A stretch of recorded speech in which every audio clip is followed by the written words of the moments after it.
اچھی نیتوں کے ساتھ آئے ہوں گے، کوئی ان کے پیچھے نیک مقاصد ہی ہوں گے، لیکن جب انہوں نے پاکستانی سیاست کا ماحول دیکھا نا، تو پھر نہ ڈگریاں نہ تعلیم کچھ بھی نہیں، وہ جس طرح کا ماحول تھا اسی طرح کے بن گئے، روایتی ہو گئے، کسی نہ کسی کے پیچھے یوں ہی لوگ لگ جاتے ہیں اور طرز زندگی اختیار کرتے ہیں۔ ہمیں لگنا ہوتا ہے کسی نہ کسی کے پیچھے، ہم پیروی کرتے ہیں لوگوں کی، لوگوں کو دیکھتے ہیں، اس حساب سے ہم اپنے آپ کو مرتب کرتے ہیں۔ پھر میرے بھائیوں،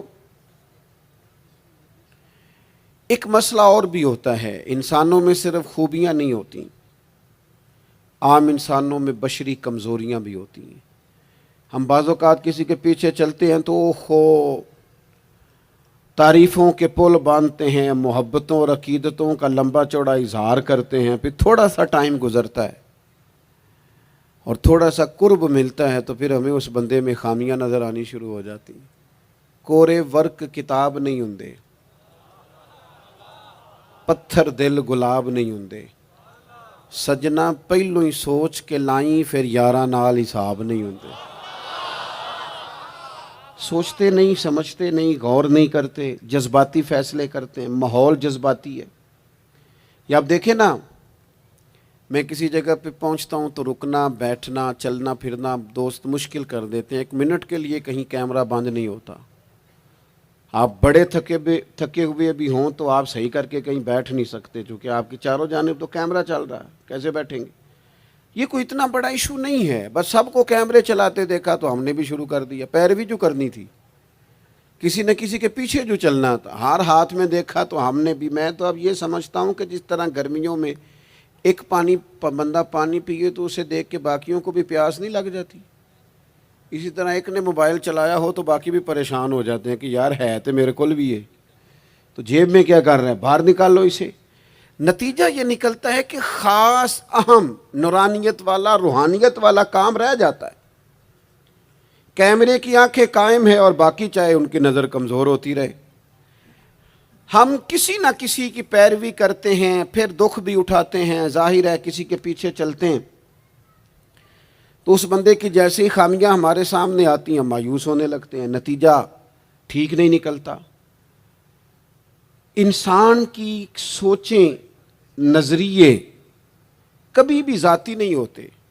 آپ نوجوان زیادہ توجہ کریں میری بات پر، ہم کہہ رہے ہوتے ہیں میں مرضی کا مالک ہوں، ہوتے نہیں۔ مجھے بتائیں، آپ جو بولتے ہیں وہ آپ اپنی مرضی کا بولتے ہیں؟ پنجابی کے گھر میں پیدا ہونے والا بچہ پنجابی کیوں بولتا ہے؟ سندھی کیوں نہیں بولتا؟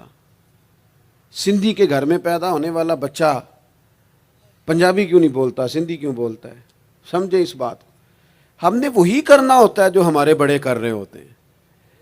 ہم ہماری سوچوں پر گہرے پیرے، پھر میں نے دیکھا ہے لوگ بڑے قریب جا کے پریشان، تکلیف میں، آزمائش میں، پہلے محبتیں کرتے ہیں پھر شکوے کرتے ہیں، پہلے تعریفیں کرتے ہیں پھر تنقیدیں کرتے ہیں، اور کمزور فیصلے، جذباتی فیصلے۔ ہمارے رب کو پتہ تھا کہ یہ بندے خود سے فیصلے نہیں کریں گے، ہمیں بنانے والا، عقل دینے والا، شعور دینے والا، رزق دینے والا، عزت دینے والا، صحت دینے والا رب کریم جانتا ہے کہ یہ خود سے نہیں چل سکیں گے۔ یہ ذاتی طور پر فیصلے کرنا یا خود سے چیزوں کو طے کرنا ان کے لیے مشکل ہے، اس لیے اللہ نے احسان فرمایا اور دنیا میں نبی مبعوث فرمائے، چونکہ لوگوں کے لیے خود سے مشکل تھا۔ اللہ تعالیٰ نے انبیاء کو بھیجا اور پھر اللہ تعالیٰ نے ہم پر زیادہ کرم نوازی کی، کرم بالائے کرم ہوا، رحمت ہوئی تو کھل کے ہوئی، فضل ہوا تو بے حساب ہوا۔ ہمارے اوپر کرم نوازی یہ فرمائی کہ اللہ نے ہمیں اپنے آخری اور محبوب نبی کا امتی بنایا، اور قرآن مجید میں ہمیں کہا کہ ادھر ادھر جاؤ گے تو الجھ جاؤ گے، تم کہیں اور سے کسی بھی طریقے سے کچھ سیکھنا چاہو گے تو کہیں نہ کہیں کمزوریاں رہ جائیں گی، تو تم اس طرح کرو، تم ایک کامل نمونہ دیتے ہیں، مکمل۔ لَقَدْ كَانَ لَكُمْ فِي رَسُولِ اللَّهِ أُسْوَةٌ حَسَنَةٌ، فرمایا تمہارے لیے نا میرے نبی کی زندگی بہترین نمونہ ہے۔ ایک کامل اسوہ حسنہ تمہیں دیتے ہیں، کامل، مکمل۔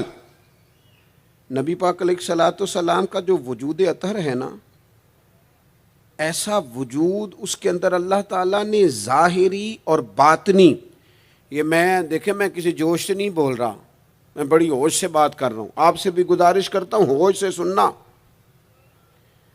یہ بات میں درجنوں اور بیسیوں کتب کا نچوڑ آپ کے سامنے رکھ رہا ہوں۔ اللہ تعالیٰ نے نبی پاک علیہ الصلوۃ والسلام کے اندر ظاہری باطنی ساری خوبیاں بھر کے اپنے محبوب کو دنیا میں مبعوث فرمایا ہے۔ نہیں ہاں، آپ جس اینگل سے بھی دیکھیں گے نا، جس اینگل سے بھی وہ ہنسیں تو پھر بھی کمال ہے۔ وہ کبھی ہنس دے نا، ان کی مہک نے دل کے غنچے کھلا دیے، وہ جس راہ چل دیے ہیں کوچے بسا دیے۔ بعض لوگ ناراض نہ ہونا مجھ سے، بعض لوگ ہنستے ہیں، سونا نہیں ہنستے، ہنستے ہیں پر سونا۔ سیدہ طیبہ طاہرہ حضرت عائشہ صدیقہ فرماتی ہیں حضور مسکراتے تھے، لیکن اس مسکرانے میں بھی عجیب وزاداری تھی۔ ہنستے تھے کھل کھلا کے نہیں ہنستے تھے، اس میں کہا نہیں لگتا تھا، آوازیں نہیں پیدا ہوتی تھی، یعنی سونا ہنس بھی جاتے تھے لیکن اس کے اندر بھی عجیب لطافت تھی۔ وہ کیسا ہنسنا تھا؟ صحابہ فرماتے ہیں حضور ہنستے، مقدس دانتوں میں سوراخ تھا، زیر لب مسکراتے، اور وہ جو حضور کے مقدس دانتوں میں مقدس سوراخ تھا نا، جب حضور ہنستے اس سے نور نکلتا اور مسجد نبوی کی دیواریں بھی روشن ہو جاتی۔ یعنی ایسا نہیں ہنسنا جس طرح کوئی میری طرح کا آدمی ہنستا ہے تو لوٹ پوٹ ہو جاتا ہے اور اس ہنسنے کے اندر کئی دفعہ وزاداری قائم نہیں رہتی، کئی دفعہ اس کے اندر وہ وقار قائم نہیں رہتا۔ حضور ہنستے تو تبسم کرتے، یعنی ہنس بھی رہے ہیں تو ہنسنا بھی بڑا ہی باکمال ہے۔ اور میرے اعلیٰ حضرت تو کہتے ہیں بس وہ ہنس پڑتے تھے، پھر جو عمر بھر کے رو رہے ہوتے تھے نا، وہ حضور کا ہنسنا دیکھ کے ہی ہنس پڑتے تھے۔ گویا نا جہاں جہاں خزاں ہوتی تھی بہار آ جاتی تھی، جہاں جہاں دکھ ہوتے تھے سکھ آ جاتے تھے، جہاں جہاں بھی کوئی کمزوری ہوتی تھی، خدا کہتے ہیں جس کی تسکین سے روتے ہوئے ہنس پڑے، اس تبسم کی عادت پہ لاکھوں سلام۔ ایک تو ان کا ہنسنا بڑا باکمال تھا، اور پھر یہ تھا کہ ان کا رونا بھی بڑا باکمال تھا، بڑا باکمال۔ یعنی وہ کبھی رو پڑے اور کبھی کریم کی آنکھوں میں آنسو آ جائیں، اور کبھی ان کے چہرے پر افسردگی آ جائے تو یوں لگتا تھا کہ پھولوں نے کھلنا چھوڑ دیا ہے، کلیاں اپنی جگہ سے ہٹ گئی ہیں، سمندر نے کہا نہیں اب شور نہیں کرنا، یوں لگتا تھا کہ تتلیاں اپنی جگہوں پہ بیٹھ گئیں۔ جب وہ کبھی روتے تھے تو یوں محسوس ہوتا تھا کہ جیسے چاند کہتا ہے کہ نہیں اب میں نے نہیں کھل کے چمکنا، محبوب تو رو پڑے۔ اور کبھی کریم روئے، آنکھوں میں آنسو آئے، تو ان کے رونے میں حسن اتنا تھا، کمال اتنا تھا کہ جبریل امین آئے اور آ کے عرض گزار ہوئے، یا رسول اللہ سارے بھید جاننے والا رب پوچھتا ہے کریم سے پوچھو نا، محبوب سے پوچھو نا روئے کیوں ہیں؟ یہ رو پڑے ہیں، کیوں روئے ہیں؟ سارے بھید جاننے والے مالک کیوں روئے؟ تو محبوب فرمانے لگے جبریل، امت کا قیامت کا حساب، قیامت کی گرمی، اللہ تعالیٰ کا کرسی عدالت میں اپنی شان کے لائق جلوہ فروز ہونا، امت کی کمزوریاں، سستیاں، غفلتیں، ان کو یاد کر کے رو پڑا ہوں، غم امت نے نڈھال کر دیا ہے۔ حضرت جبریل بارگاہ ایزوی سے پیغام لائے، محبوب کریم صلی اللہ تعالی علیہ وآلہ وسلم نے، حضور روئے۔ تو جب جبریل امین یہ پیغام لے کے لوٹتے ہیں تو رب کریم نے کیا فرمایا؟ آپ کی توجہ ہے میری بات پر؟ مالک کریم نے کیا فرمایا؟ وہ آیت نازل ہوئی جس کے بارے میں امام زین العابدین رضی اللہ تعالیٰ عنہ فرماتے ہیں قرآن میں سب سے امید والی آیت یہ ہے روئے حضور اور جناب جبریل پوچھ کر واپس گئے تو رب کریم نے فرمایا جا کے میرے محبوب سے فرما دیں وَلَسَوْفَ يُعْطِيكَ رَبُّكَ فَتَرْضَىٰ، محبوب رب آپ کو اتنا دے گا کہ آپ اپنے رب سے راضی ہو جائیں گے۔ محبوب آپ کو راضی کریں گے، نہ روئیں، آپ کو راضی کریں گے آپ کو۔ اور حضور کیا فرماتے ہیں؟ فرمایا جب تک میرا ایک امتی بھی دوزخ میں کوئی نہیں راضی ہوتا۔ اللہ کیا جہنم اب بھی نہ سرد ہوگا؟ رو رو کے مصطفیٰ نے دریا بہا دیے۔ حضور کا ہنسنا بھی با کمال، رو دینا بھی با کمال۔ ان کا کسی بندے سے محبت سے اٹھ کے گلے لگانا بھی با کمال۔ اور کبھی حضور جلال کریں تو محبوب فرمانے لگے میں نے دعا مانگی ہے، اے اللہ اگر میں کسی کو جھڑک دوں تو اتنا ثواب دینا جتنا تو فرض نماز کا ثواب دیتا ہے۔ یہاں یہ بھی ہر زاویے سے، ہر نگاہ سے، میں کیا آپ کو عرض کروں، ہم نے نہ کبھی سیرت بیان کی میری طرح کے لوگوں نے، نہ قوم اس طرح سے سیرت کو پڑھتی ہے۔ سیرت نبوی کا ایک ایک پہلو کبھی کھولا جائے۔ یہ جو زمانے میں بے چینی پائی جاتی ہے نا، بے قراری پائی جاتی ہے، اور ذہنی انتشار ہے، اور فکری الجھاؤ ہے، اور ٹوٹتی بکھرتی سوچیں، یہ ساری ختم ہو جائیں۔ ایسا ٹھہراؤ نصیب ہو، جینے کا بھی مزہ آئے اور مرنے کا بھی مزہ آئے۔ اگر حضور کی سیرت مقدسہ کو سمجھا جائے تو محبوب کی زندگی ہر طرح سے کامل ہے، مکمل ہے، اکمل ہے۔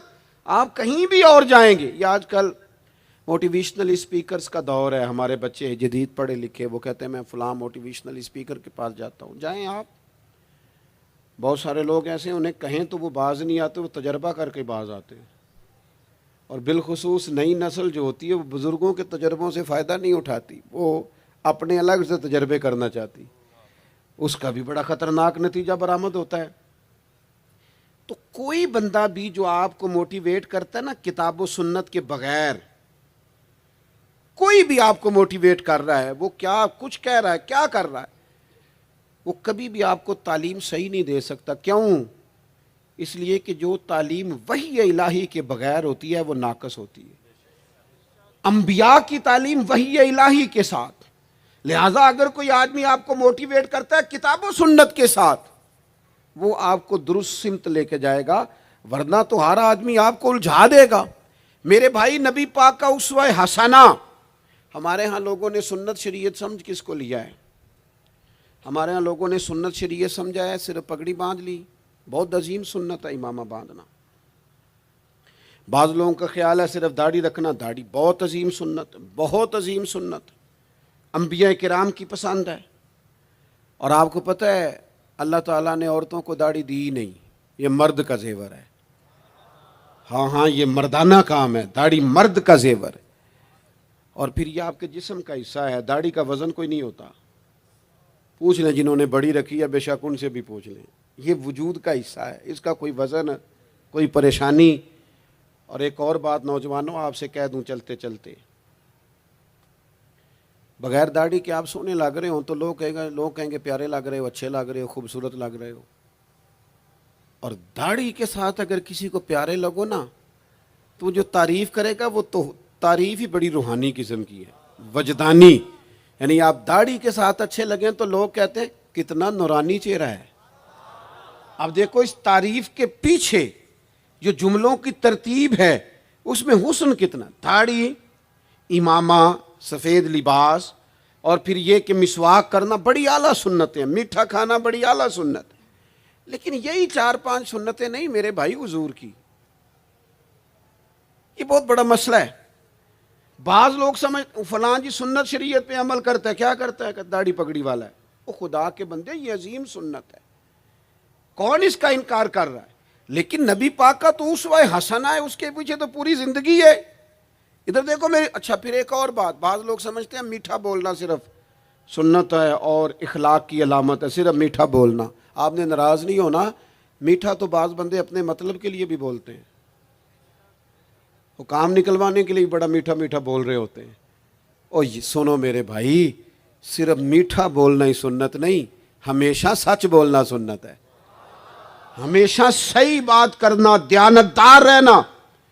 تو سمجھتا ہے 4 5 6 8 چیزیں ہی سنت ہیں؟ او خدا کے بندے، نبی پاک کی جو ادا سب سے پہلے دنیا کے سامنے آئی، اور حضور کی جس ادا سے، سنت سے لوگوں کو سب سے پہلے واقفیت ہوئی، شور نہیں پڑ جاتا کسی چیز کا دنیا میں، معاشرے میں، فلاں بندہ یہ کرتا ہے، فلاں ایک بندے کا ایک چیز تعارف بن جاتی ہے۔ تعارف، کوئی چیز لوگوں کے وجود کے ساتھ، نام کے ساتھ سابقہ لاحقہ بن جاتی ہے۔ جو چیز سب سے پہلے جس سے لوگوں نے میرے نبی پاک کا تعارف کیا اور لیا، ادھر دیکھو نوجوانوں میری طرف، جس چیز سے سب سے پہلے حضور کی جس ادا سے لوگ واقف ہوئے تھے، وہ تو صادق اور امین ہونا ہے۔ سب سے پہلے لوگ واقف ہوئے تھے کہ ہمیشہ سچ بولتے ہیں، ہمیشہ سچ۔ ملت کا جوان تو لوگوں کو ہنسانے کے لیے جھوٹ بولتا ہے، کوئی فائدہ نہیں، کوئی فائدہ نہیں۔ جھوٹ بولنے کے لیے ڈینگے مارتے ہیں، بڑکے مارتے ہیں، میں یہ ہوتا ہوں، میں وہ ہوتا ہوں۔ جھوٹ بولتے ہو، کیوں زیادتیاں کرتے ہو اپنے ساتھ؟ نبی پاک علیہ السلام کی تو پہلی ادا، پہلی سنت جس سے لوگ واقف ہوئے، وہ صادق اور امین ہونا ہے، اور لوگ کمزوری دکھاتے ہیں۔ میں آپ سے عرض کروں، آج پتہ ہے میرے ملک کا حال کیا ہے؟ آج اتنے درد میں ہیں لوگ، اتنی تکلیف میں ہیں۔ امیر لوگ تو پیٹرول پہ بحث کرتے ہیں، پیٹرول پہ زیادہ تر وہ لوگ بحث کرتے ہیں جن کی گاڑیاں بڑی ہوتی ہیں۔ غریب پیٹرول پہ بحث نہیں کرتا، وہ تو کہتا ہے کرایہ 10 روپے بڑھ گیا بس کا، کیونکہ اس کو تو بس میں آنا جانا ہے، پیٹرول سے تو اس کا لینا دینا نہیں۔ یہ تو امیروں کی باتیں، تگڑے لوگوں کی باتیں۔ یہ سارا عالم، اس ملک کا سب سے بڑا مسئلہ نہ قانون کا ہے، نہ معیشت معاشرت کا ہے، اس ملک کا سب سے بڑا مسئلہ دیانتداری کا ہے۔ یہاں اگر دیانتداری ہو جائے، سچ بولنے والا، بات کرنے والا سچ بولے۔ اذان سن لیں جی پہلے۔ مجھے آپ بتائیں، پولیس والوں کے بارے میں آپ کی رائے کیا ہے؟ ڈاکٹروں کے بارے میں رائے کیا ہے؟ چلیں بتائیں، وابڈا والوں کے بارے میں رائے کیا ہے؟ چلیں آپ اپنی بھی ایک آدھ، مولویوں پیروں کے بارے میں رائے کیا ہے؟ بس یہی حال کیا گیا، الا ماشاءاللہ، بد اعتماد کر دیا گیا۔ ایسا نہیں ہے کہ صرف کسی ایک گروہ، ایک طبقے کے بارے میں بددیانتی کو فروغ دیا گیا، جھوٹ کو۔ آج بھی کسی بھی شخص کو آپ لے لیں، اس کے بارے میں سچائی سے زیادہ جھوٹی خبریں زیادہ پھیلائی جاتی ہیں۔ افواہوں کا دور۔ اپنی زندگی میں جوانوں سچ بولو، دیانتداری کا مظاہرہ کرو۔ اس ملت کا جوان کیسے ترقی کرے گا جس کی ماں کہتی ہے کہ پتر تو سچ ہی نہیں بولتا، تو جاتا کہیں ہے بتاتا کہیں ہے، تو بات ہی ٹھیک نہیں کرتا۔ کیسے بات سنو؟ نبی پاک صلی اللہ تعالی علیہ وسلم نے جب مختلف جگہوں پہ تبلیغ دین کے پیغامات بھیجے تو ہرقل بادشاہ کو بھی حضور نے پیغام دیا۔ بڑا سیانہ آدمی تھا، سمجھدار تھا، معاملہ فہم تھا۔ اس نے کہا میں کوئی جذباتی فیصلہ نہیں کرتا، کچھ چیزوں کے حضور کے بارے میں کچھ چیزوں کے سوالات میرے ذہن میں ہیں۔ اس نے کہا یار یہاں کوئی آیا ہوا ہو نا، مکے کا سردار، لوگ تجارت کے لیے آتے ہیں، کوئی سمجھدار سیانہ سردار وزادار آدمی تو لے کے آؤ۔ ابو سفیان ابھی مسلمان نہیں ہوئے تھے، وہاں گئے ہوئے تھے، اور آپ کو پتہ ہے کہ وہ ہر جنگ میں آگے تھے کلمہ پڑھنے سے پہلے۔ ان کو بلا کے لوگوں کو پتہ چلا یہ آئے ہوئے ہیں، تو لے جا کے بادشاہ کے سامنے کھڑا کر دیا۔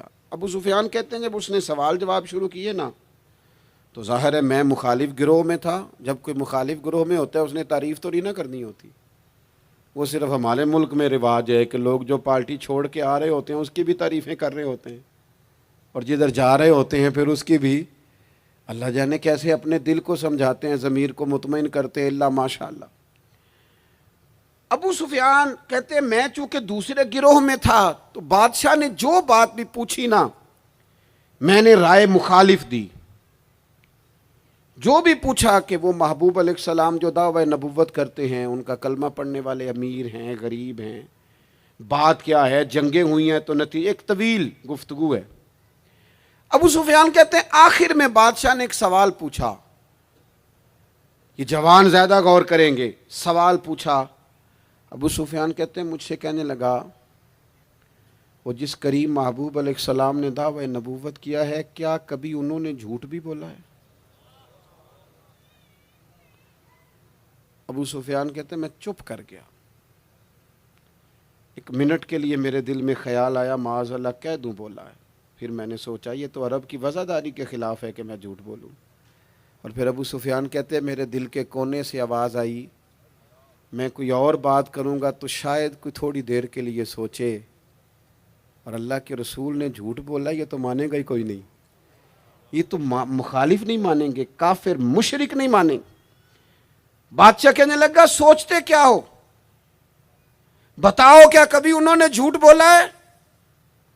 تو ابو سفیان کہتے میرے ہاتھ میں چھڑی تھی، میں نے اٹھا کے دوبارہ زمین پہ رکھی، میں نے کہا بادشاہ وہ رشتے میں میرے بھتیجے لگتے ہیں، میری ان سے مخالفت ہے، میں ان کے مقابل فوجیں تک لے کے آتا ہوں، وہ ہمارے بتوں کو برا کہتے ہیں، رائے کا اختلاف اپنی جگہ پر، لیکن وہ میرے سامنے پیدا ہوئے میرے بھتیجے ہیں، میں نے انہیں ماں کی گود میں بھی دیکھا ہے، دادا کے کندھوں پہ بھی دیکھا ہے، سیدہ ختیجہ کا دولہا بنے بھی دیکھا ہے، میں نے ان کی گود میں ان کی بیٹیوں کو کھیلتے بھی دیکھا ہے، اختلاف اور مخالفت اپنی جگہ پر وہ کریم میرے سامنے پیدا ہوئے اور ان کے مقدس بال میری آنکھوں کے سامنے سفید ہوئے، ان کی زبان سے جو بھی نکلتا ہے حق اور سچ ہی نکلتا ہے، وہ اسیر دشمن کی چاہ میں بھی، مخالفوں کی نگاہ میں بھی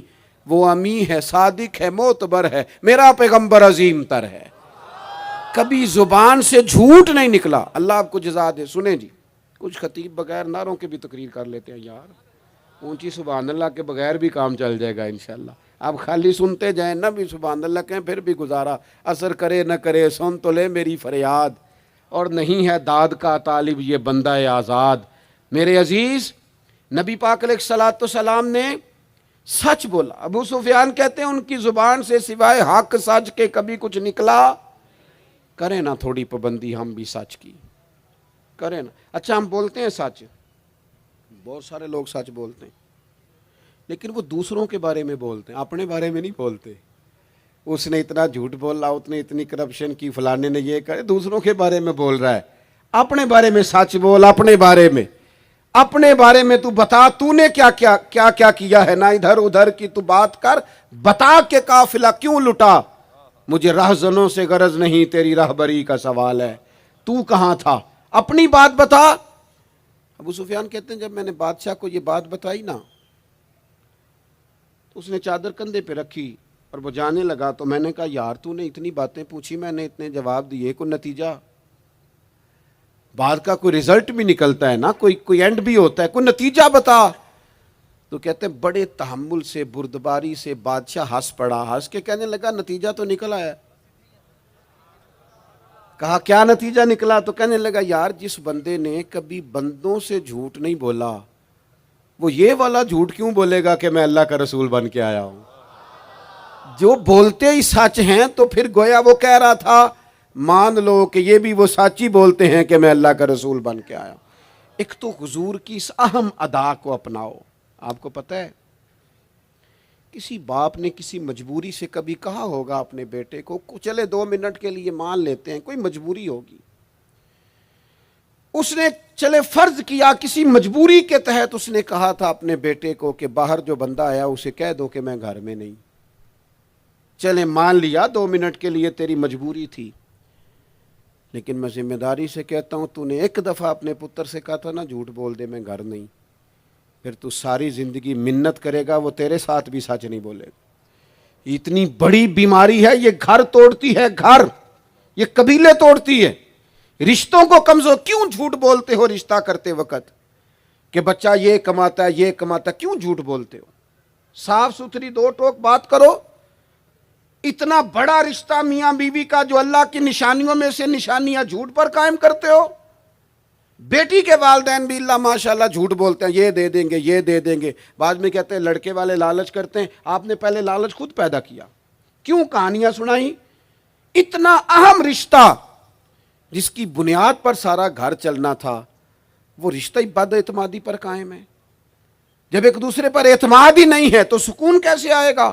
اپنی زندگی میں سچ لاؤ. دولت لانے سے زیادہ ضروری سچ لانا ہے. گھر میں مہنگی چیزیں لانے سے بہتر ہے اپنے گھر میں سچ لے آؤ, دیانتداری لے آؤ.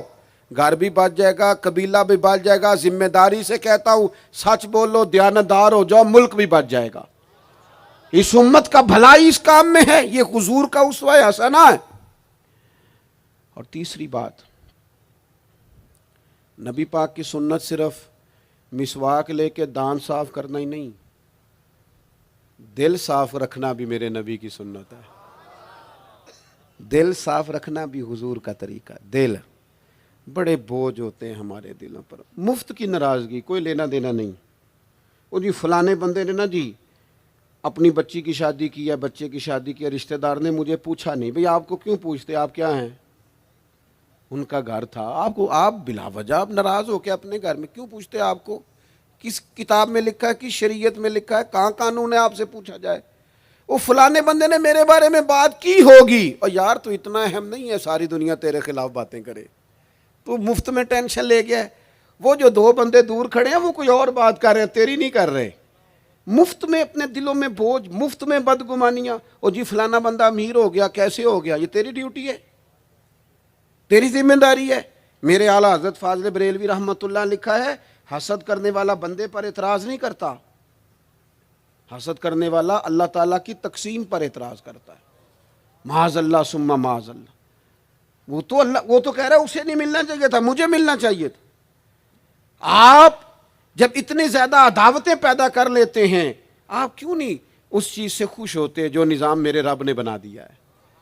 اتنی بڑی اللہ کی مخلوق ہے, لیکن ہمیں لوگ اچھے ہی نہیں لگتے.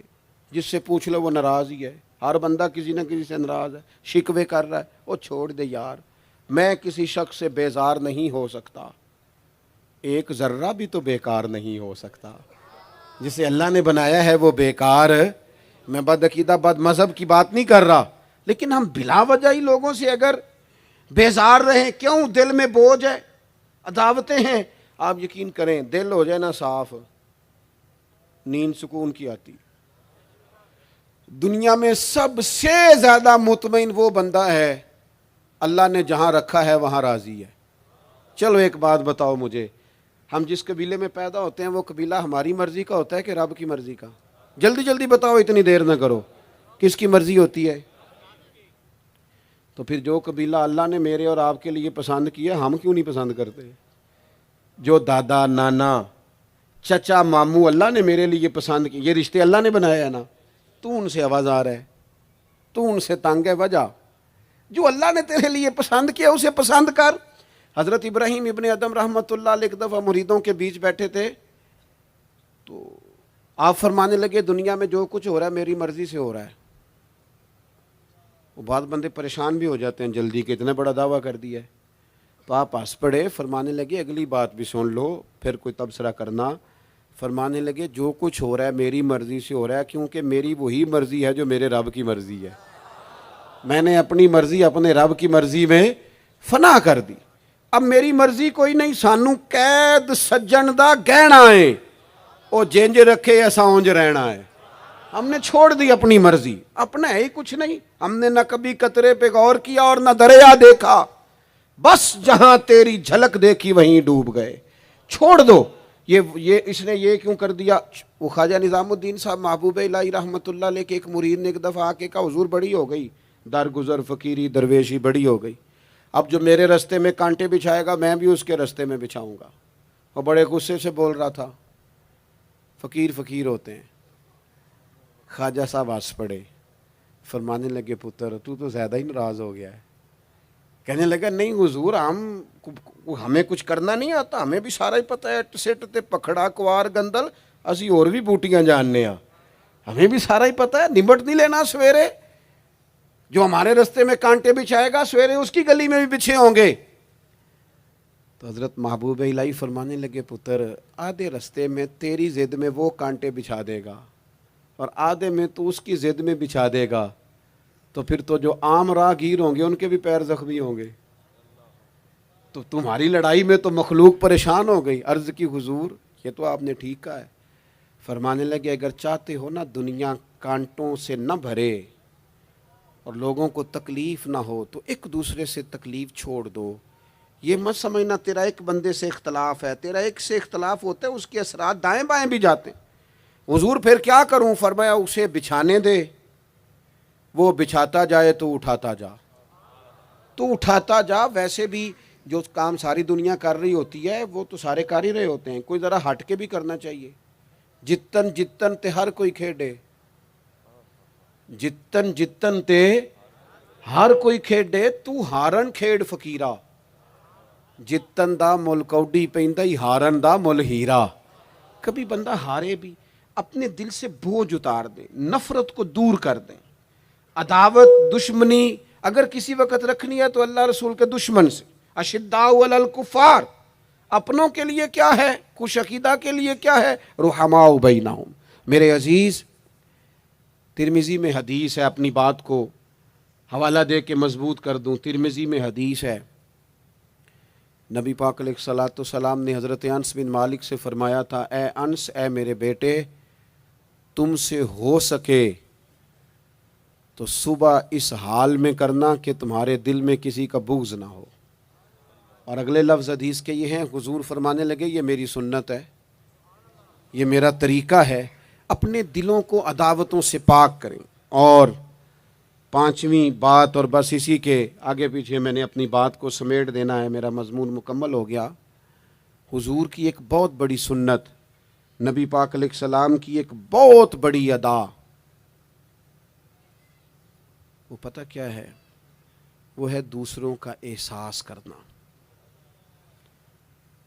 دوسروں کے بارے میں سوچنا، دوسروں کا خیال کرنا. میں ابھی آ رہا تھا تو میری گاڑی کے ساتھ کچھ دوستوں نے دوڑنا شروع کر دیا. میں جو ہوں مجھے اس کا پتہ ہے، میں ہمیشہ دوستوں سے کہتا رہتا ہوں آپ بزرگوں کے ہاتھ چومیں، اللہ والوں کی اچھی بات ہے، آپ کو فائدہ ہوگا. میرے جیسے گناہ گار کے ہاتھ چوم کے آپ کو کیا ملے گا؟ کوئی نتیجہ نہیں نکلے گا. ہاں، آپ کوئی میری بات مان لیں اور اس پر عمل شروع کر دیں تو رب کریم کی رحمت صبح قیامت ممکن ہے یہ کہہ دے یہ تیری وجہ سے اس نے شروع کیا تھا، جا تیرے گناہ بھی معاف کیے. یہ جو ذوق ہے نا، اب ایک بندہ گاڑی کے پیچھے بھاگ رہا ہے تو مجھے اتنی سخت تکلیف ہو رہی تھی. میں نے کہا یار کیا ضرورت، دیکھو نا بیچارہ گرمی کا موسم ہے، پیاس لگے گی اور پسینہ آئے گا، کیوں بھاگ رہا ہے؟ اب میری مجبوری بھی ہے، گاڑی کو تو چلنا ہے. جب تک ہم احساس پیدا نہیں نہ کرتے، میرے قبلہ عالم فرمایا کرتے تھے کہ تیری گاڑی کے آگے سے کوئی غلط کراس کر گیا اور دوڑ کے گزر گیا اور کوئی سخت جملہ بھی کہہ گیا ہے، اس پر بھی تنقید نہ کر، تو اپنے دل میں اس کا احساس پیدا کر. سوچ کے ہو سکتا ہے اسے گھر میں کوئی ایمرجنسی ہو گئی ہو. اپنی سوچوں کو مثبت کریں. آپ دوسروں کا احساس بھی اپنی طبیعت میں پیدا کریں، دوسروں کے بارے میں بھی سوچیں. میں یہاں ماشاءاللہ اسٹیج پہ بیٹھا ہوں، بڑا نرم ماحول ہے، بڑا کچھ ہے، لیکن جو دوست پیچھے دیوار کے ساتھ کھڑے ہیں نا، جن کو جگہ بیٹھنے کی بھی نہیں ملی اور کھڑے ہونے کی بھی صحیح کر کے نہیں ملی، ان کا بھی احساس پوری طرح. اور میرے خیال میں سب سے زیادہ مہمان خصوصی بھی وہی ہیں آج کی ہماری محفل کے، جو زیادہ مشکل میں بیٹھے. احساس اپنی کہاں تک احساس کرنا ہے؟ لو حدیث پاک سنو. اللہ کے محبوب علیہ السلام فرماتے ہیں میں نماز پڑھانے کھڑا ہوتا ہوں، نماز. کریم فرماتے ہیں میرا دل کرتا ہے میں لمبی نماز پڑھاؤں، لیکن پھر پیچھے سے نا کسی بچے کے رونے کی آواز آتی ہے. دل تھا لمبی پڑھاؤں، بچہ رو پڑا تو مجھے خیال آتا ہے اس کے رونے سے اس کی اماں کو تکلیف ہو رہی ہوگی، میں نماز چھوٹی کر دیتا ہوں. اللہ کی نماز مختصر کر دی احساس کے طور پر. حضور اس امام مسجد سے سخت ناراض ہو گئے تھے، صحیح حدیث میں موجود ہے، جس کے مقتدیوں نے آ کے شکایت کی تھی کہ یا رسول اللہ بہت لمبی نماز پڑھاتا ہے. یہاں تو لوگ احساس ہی نہیں کرتے میرے بھائی، یہاں تو احساس ہی نہیں کرتے. یہاں تو میں آیا ہوں نا رات کے 1 بجے محفل میں، تو میری طرح کے لوگ تہاڈا ذوق ہی نہیں، تسی سبحان اللہ ہی نہیں آندے، تسی ہاتھ ہی نہیں کھڑے کر دے. او بھائی تو نہیں آیا ہے، تو ٹر جانا ہے اپنا سارا سمیٹ کے پیسے گنا کے. اتنے بیچارے مغرب دے بیٹھے نے، ان کا ذوق تو اپنا ذوق بھی بیان کرنا، آنا تو بھی اسی وقت محفل میں جب سارے آئے ہیں. تے نالے تو تے گل کر کے آیا میں انہیں ہزار لینا ہے، تے مفت آئے نے سارے بیچارے، اس لیے ہو سکتا ہے ان کا عشق تجھ سے زیادہ ہو. کروں مدح اہل دول رضا اور پڑے اس بلا میں میری بلا، میں گدا ہوں اپنے کریم کا، یہ میرا دین ہے، کوئی پارا نہ نہیں۔ اس لیے میرے عزیز احساس دوسروں کا پیدا کریں اپنی طبیعت میں۔ ہم نا احساس نہیں کرتے، خدا را احساس کرو۔ ٹھیک ہے پریشانیاں ہیں، لیکن میں جوان سے کہوں گا تو نوجوان ہے، باہر تجھے ٹینشنیں ہیں، کاروبار کی مسائل ہیں، پریشانیاں ہیں، لیکن اللہ نے تجھے جوان کیا ہے نا، حوصلہ دیا ہے نا، تو باہر کی ٹینشنیں باہر چھوڑ کے آیا کر۔ گھر تیرے ابا جی انتظار کر رہے ہیں، ان کے پاس بیٹھ، ان کا دکھ سن، حوصلہ بڑا کر۔ پھر گھر کے اندر تیری اماں بیٹھی ہے، اس نے تیرے سے بات کرنی ہے، کئی باتیں سنانی ہے۔ تیرا بیٹا ہے وہ دوڑ کے آیا، ابا ابا کہتے، اور تو کہتا لے جا میری طبیعت نہیں ٹھیک۔ دنیا میں سب سے مصروف وقت رسول کریم نے گزارا ہے، لیکن حضور تو غلاموں کی بات بھی سنتے، حضور تو گھر والوں کو وقت بھی دیتے۔ سیدہ عائشہ صدیقہ فرماتی ہیں جب تک گھر میں رہتے گھر کا کوئی کام ہی کرتے رہتے، اور حضور تو نواسوں کو ٹائم دیتے، نماز کے وقت بھی ساتھ لے جاتے۔ کیوں ہم اپنے آپ سے دوسروں کا احساس نکال بیٹھیں؟ دوسروں کے بارے میں تھوڑا احساس۔ آپ تھوڑے دن پہلے نا، کچھ عرصہ پہلے کچھ لوگ آ گئے میرے پاس، کہنے لگے کہ کوئی طالب علم، کوئی عالم مل جائے مدرسے میں سے آپ کے، اور ہم نے نا وہاں اپنے ہاں امامت کے لیے اور جمعہ کے لیے اس کو لے جانا ہے۔ میں نے کسی طالب علم سے کہا چلے جاؤ۔ وہ کہنے لگے تنخواہ کتنی دینی ہے؟ میں نے کہا کوئی زیادہ نہیں، جتنا آپ کے گھر کا خرچہ ہے اتنا اس کو بھی دے دیں۔ وہ پریشان ہو گیا، جی میں تسی نہیں سارے ہو گئے، تو اتنے پیسے دے دیں جتنا ہمارا خرچہ ہے، ہم تو صاحب ہوتے ہیں، اس کو کیسے دے دیں یہ والا خرچہ؟ تو کہنے لگے نہیں جی وہ تو ٹھیک ہے، تسی کوئی 10 چھڑو۔ اور میں نے کہا میں آپ کو وہ بتا رہا ہوں جو حضرت صدیق اکبر نے بتایا ہے۔ آپ کی تنخواہ کتنی لگائیں؟ کہا درمیانے مہاجر کا جتنا خرچہ ہے نا اتنا میرا بھی لگا دو۔ حضور گزارا نہ ہوا، فرمایا میں لوگوں کی تنخواہیں بڑھا دوں گا، جہاں سب کا گزارا ہوگا ابو بکر کا بھی ہو جائے گا۔ یہ کیا بات ہوئی کہ تیرا گزارا نہیں ہوتا تو مزدور کا کیسے ہوتا ہے، غریب آدمی کا احساس جب تک تجھے دوسروں کا پیدا نہیں ہوتا تو حضور کے اسوہ حسنہ تک نہیں پہنچ سکتا، تو نے نبی پاک کا طریقہ نہیں اپنایا۔ یہ پتہ ہے حضور جو غاروں میں روتے تھے اور سارا دن تبلیغ کرتے تھے اور طائف تشریف لے جاتے تھے اور عکاظ کی منڈیوں میں جاتے تھے، یہ احساس تھا، یہ درد تھا جو میرے محبوب کو لے جاتا تھا، احساس تھا۔ حضور چاہتے تھے رب کا کوئی بندہ دوزخ میں نہ جائے۔ اللہ کے محبوب رات کو روتے، دن کو تبلیغ کرتے، گلی گلی جاتے، لوگوں کو سمجھاتے۔ کوئی ایک بار دین کی بات پوچھتا، 10 بار بھی اس سے پوچھتا تو بتاتے۔ کیوں؟ احساس ہے۔ بات ختم کرنے لگا ہوں۔ سیدہ طیبہ طاہرہ ام المومنین سیدہ عائشہ صدیقہ رضی اللہ تعالیٰ عنہ فرماتی ہیں ایک دن حضور مجھ سے فرمانے لگے، کریم فرمانے لگے عائشہ ایک بات بتاؤں تمہیں؟ یا رسول اللہ فرمائیے۔ تو کریم فرمانے لگے عائشہ جب تم مجھ سے راضی ہوتی ہو پھر بھی مجھے پتہ چل جاتا ہے، اور جب تمہارے دل میں کوئی بات ہوتی ہے پتہ مجھے پھر بھی چل جاتا ہے۔ تو کہتے میں نے جلدی سے عرض کی حضور میں اور آپ سے ناراض، تو فرمایا بتاؤں پھر؟ حضور بتائیے۔ فرمایا عائشہ کبھی کبھی قسم اٹھاتی ہو؟ یا رسول اللہ اٹھاتی ہوں۔ فرمایا جب ہوتی ہو نا مجھ سے راضی تو کہتی ہو مجھے محمد مصطفیٰ کے رب کی قسم، اور جب تمہارے دل میں کوئی بات ہوتی ہے تو پھر کہتی ہو حضرت ابراہیم خلیل کے رب کی قسم۔ پھر حضرت جناب عائشہ صدیقہ کہتی ہیں میں تمہیں بتا نہیں سکتی لوگوں میرے دل کا عالم کیا تھا یہ بات سن کے۔ یا رسول اللہ آپ لفظوں سے احساس کا پتہ کر لیتے ہیں، کوئی سوچ کیا رہا؟ یہاں تو گھر والے پورا احتجاج کریں۔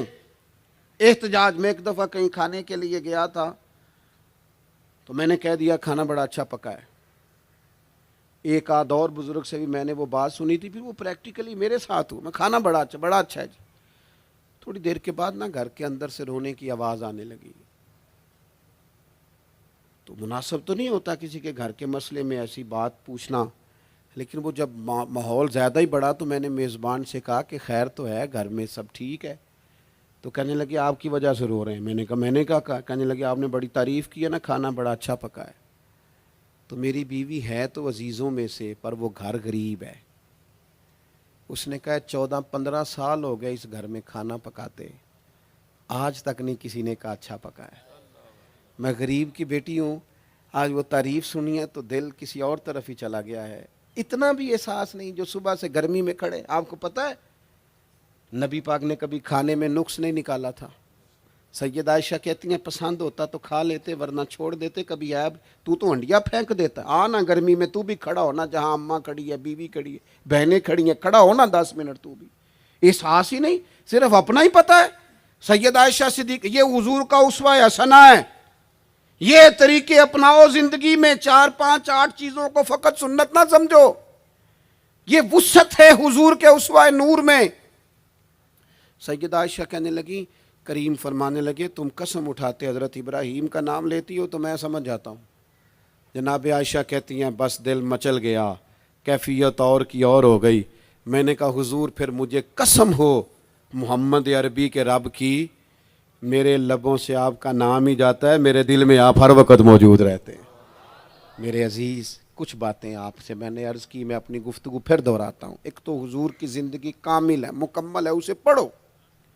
جس زاویے سے ہنسنا بھی با کمال ہے، رونا بھی بڑا قیمتی ہے، جس زاویے سے پڑھو گے کمال ہی کمال۔ اور پھر حضور کا اسوہ حسنہ پوری زندگی پہ لاگو کرو۔ ایک تو سچ بولیں، بددیانتی کبھی نہ کریں، جھوٹ کبھی نہ بولیں، اور اپنے دلوں سے سارے حسد، بغض، عداوتیں، دل دریا سمندروں ڈونگے، کون دلاں دیاں جانے، 14 طبق میرے دلے دے اندر، میں تمبو وانگوں تانے، دل میں گنجائش پیدا کریں۔ اور آخری بات آپ سے یہ عرض کی ہے، دوسروں کا احساس پیدا کریں، دوسروں کے لیے۔ ہم اس دین کے ماننے والے ہیں جس میں سے آبا زخمی حالت میں میدان میں زخموں سے چور بھی پڑے ہونا تو پھر بھی کہتے ہیں پانی میرے بھائی کو پلا دو۔ پانی اس دین کے ماننے والے، ہمیں نا خود غرض کیا گیا، اپنی اپنی پہ لگا دیا گیا ہے۔ بانٹنا شروع کرو گے نا، بانٹنا، اس میں صفائی بھی ہے، برکت بھی ہے، اور جو بانٹتے ہیں ان کے خزانے خالی نہیں ہوتے، انہیں اللہ تعالیٰ بھی فرماتا ہے۔ پھر ایک دفعہ دعا کرتا ہوں اللہ تعالیٰ احباب کی کوشش کو اپنی بارگاہ میں قبول فرمائے۔ حضرت قبلہ پیر صاحب دامت برکاتہم العالیہ آستانہ عالیہ سالکاباد شریف سے آپ تشریف لائے، آپ نے صدارت بھی فرمائی اور ہم سب کے لیے دعا بھی فرمائیں گے۔ اللہ تبارک و تعالیٰ اس بزم نور کو قبولیت کا درجہ عطا فرمائے۔ وما علینا الا البلاغ۔